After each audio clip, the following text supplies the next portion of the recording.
My name is Nicole Schaefer. I have been saved. I got saved whenever I was 7 years old. From the ages of 7 to 16, I had a really close relationship with the Lord. At age 16, I kind of, fell into the high school crowd. I had to be cool.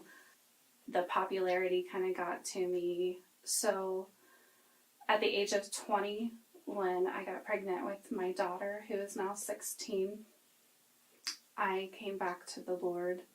I always knew that I wanted my children raised. Since I was raised in the church, I knew that I wanted my children to be raised. So I came back to the Lord at 20. I am pro-life, and I am pro-life because the Lord loves all of us, and I don't want anyone to feel the torment and the guilt and the shame that having an abortion causes. And I know now that I am saved how wrong it is to take a life. I am post-abortive. I have had one abortion. I was 16 years old whenever I got pregnant. And I was always afraid of getting pregnant because teen pregnancy ran in my family, and I always saw how they were treated. They were kind of like treated like misfits, and nobody agreed with that lifestyle. So they were made to feel really ashamed. So I was 16 whenever I had the abortion. I didn't want anyone to know. Whenever the topic came up between me and my boyfriend at the time, he always wanted to have an abortion, and I was against it. So it took me about a week before I mustered up enough courage to have the conversation with my mom. Because like I said, I was totally against the abortion, but my boyfriend at the time kept pressuring me. So the night before I had the conversation with her, out of the blue, she said, "If you ever get pregnant, I will kill you." I'm like, man, if my mom's gonna kill me, I surely can't tell her. Well, that same night, my boyfriend came over to the house, and he pulled up and we were talking. He was sitting on the roof of his truck, and he goes, "If you do not have an abortion, I'm going to kill myself." And he pulled out a gun and held it up to his head. So as a really scared 16-year-old, I'm like, if I don't have this, I'm either going to, my mom's going to kill me, or my boyfriend is going to end his life. And at that time, it was like my boyfriend is all I had. He was my best friend, and if I lose that, I'm going to lose my life. So I didn't think I had any other options at the time. So the morning of the abortion, I went to Planned Parenthood. I've never even seen any kind of an abortion clinic. When we pulled into the facility, there were all kinds of protesters. And even getting out, these women were like up in my face, choose life. This is ending a life. And I was so convicted. And I was like, Lord, please help me, because I was raised in the church and I knew what I was doing was wrong. So I went in, I got registered. And then they said, "Nicole, you have to go and get an ultrasound." And in my mind, I'm like, why do I need an ultrasound? I'm ending a life. So I went ahead and I went in and had an ultrasound. And they said, "Man, she is really kicking." So that is the time where I found out I was having a little girl. And from the time I was little, I always wanted a little girl. So we went in through the procedure. I had a DNC. So that took like 5 minutes to where I could be put asleep enough to start the procedure. And halfway through the procedure, I wake up. I still can hear the conversation the nurses were having. They were talking about breeding rabbits, which I found it was really bizarre to be talking about breeding rabbits in an abortion clinic. But I looked over to the left where the nurse was, and there in the vacuum, I saw all of the bones and the tissue and everything from my baby. It was the worst experience ever. That gave me nightmares for years. So the procedure ended. They tried to give me more medicine to knock me out so I wouldn't see anything else, but nothing worked. I was awake through the whole thing. And the rest of the afternoon, this was a morning procedure, I vomited everywhere. I couldn't stop the vomiting. I was, just upset with everything I saw. I couldn't, get that out of my mind. And then that night I went home and I had to play a softball game. So it was like the whole game I was tormented, and this went on for weeks. The night after my abortion, I went home and I thought, I'm going to end my life. So I went out to the garage, and my garage at the time it was a 2-story, and there was a window, and I was going to hang a rope out there, and I was just sitting at the top of the steps, contemplating, I just killed somebody. I killed my baby, and I can't live with myself. And as soon as I was getting ready to get up off of that step, my parents' 40-pound lab came and sat across my lap. Now, I was a bodybuilder. I was into sports at the time. So I used to be able to pick her up and toss her around like, it was nothing. And so I could not budge this dog off of my lap. Now, it felt like forever that she wouldn't move. And I was in that garage for 4 hours. And finally, she helped me calm down, and I went in and went to bed. And the rest of the week, I was very suicidal. The abortion affected me mentally, physically, and spiritually. Mentally, I could not wrap my mind around the thought of what I did. That was probably the worst, and I was tormented for weeks. Physically, I had, at 16, my body was going through what your body goes through with a normal pregnancy. I had no clue that my body was going to produce milk. So there I was, 16 years old, with milk production. It started like that. I was a softball star, so that whole week I was in softball tournaments. And, just running and everything with all of that milk production. I'm like, I had no clue. I had no clue the body aches that I would experience. And then spiritually, I felt, how can God forgive me for taking another life? And it was really cool because about a week after the abortion, this little old lady at church, she wrote me a letter and sent it in the mail, telling me how much the Lord loved me and how much I matter. And no matter what I do or have done, that would never affect the love that the Lord has for me. And if I had done something where I felt ashamed and not loved, that it doesn't matter, that the Lord will forgive me. And that really helped. It helped a lot. So the abortion had an effect on my romantic relationships. Before the abortion even, I was raised in a home where I was not the biological child. So I was raped from the time I was 7 to 9 years old by a family member. So from that experience, I always took into my relationships, there was only one way to make a man happy, and that was to be sexual. So that's how I got pregnant, wanting to make my boyfriend happy. Obviously, making them happy is not the way to love someone. So going into my marriage, I thought that was the only way to make my husband happy. If we would have a fight, that was the way to go. And it actually, the abortion puts you in that mind frame too, that this is the way to be happy, and it's not at all. And it kind of sets different perspectives on things, and an emptiness inside you're trying to fill. But I learned with that relationship, the only thing that can fill that void and that emptiness is the Lord. Once I came back to the Lord, it fulfilled my relationship with my husband at the time, because I no longer put that abortion mentality over my life. The Lord took care of it. I have one living child after the abortion. My first pregnancy after the abortion, I miscarried. I had a set of twins. I was 14 weeks when I miscarried, and I blamed myself for the abortion.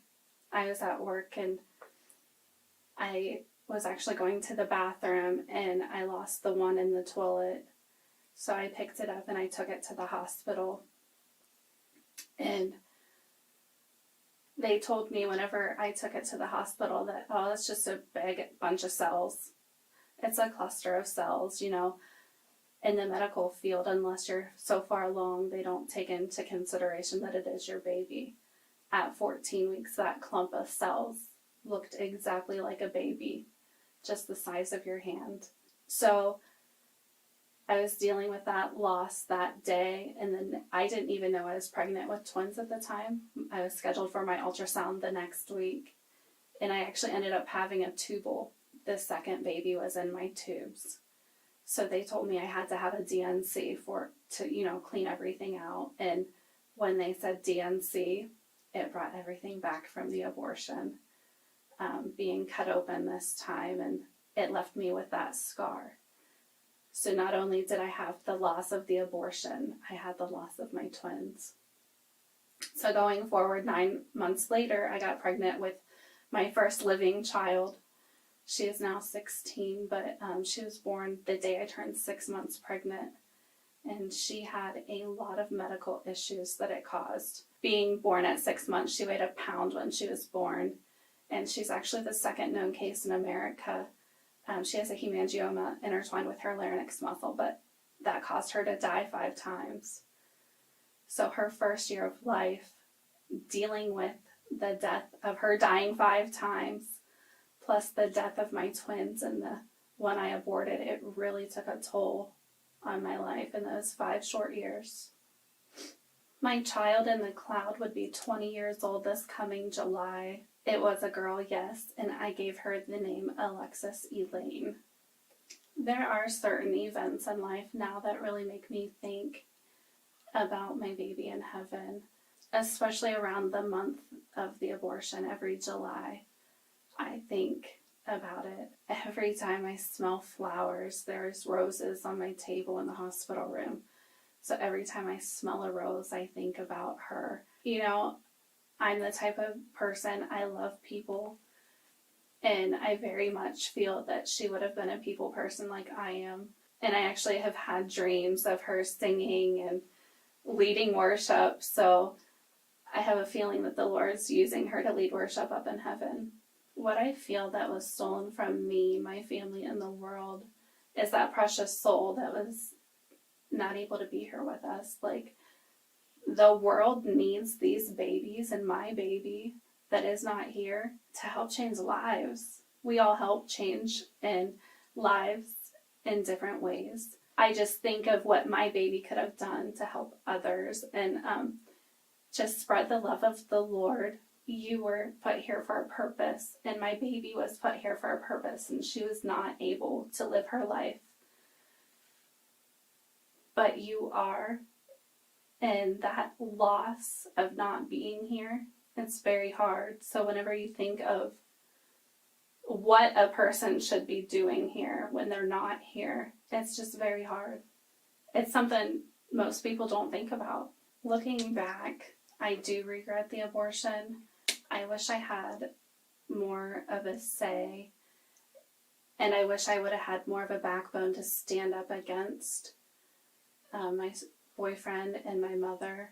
I was raised in a home where it was a very religious mindset home, so me and my mom really couldn't talk a lot. Like, we just didn't have that communication style.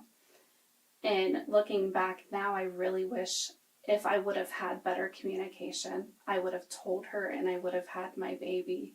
I probably wouldn't have had sex if I wouldn't have had the childhood I had, being raped for all those years. And I wouldn't need to make anyone happy but myself.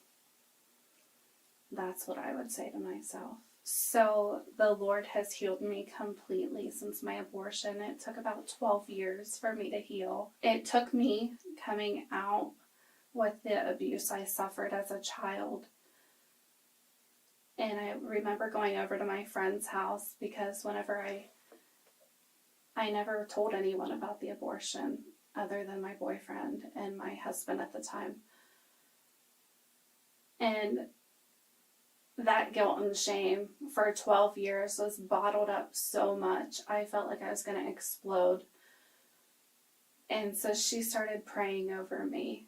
And that the Holy Spirit, it felt like he blew through my mouth. I felt like a big wind go down the left side of my arm and back up, down my torso, down my left leg, back up. Same with the right side, and down my right arm and back up. And when it got to my mouth, it was like all that guilt and shame. It was like a fresh wind blew through my entire body, and I felt so fresh.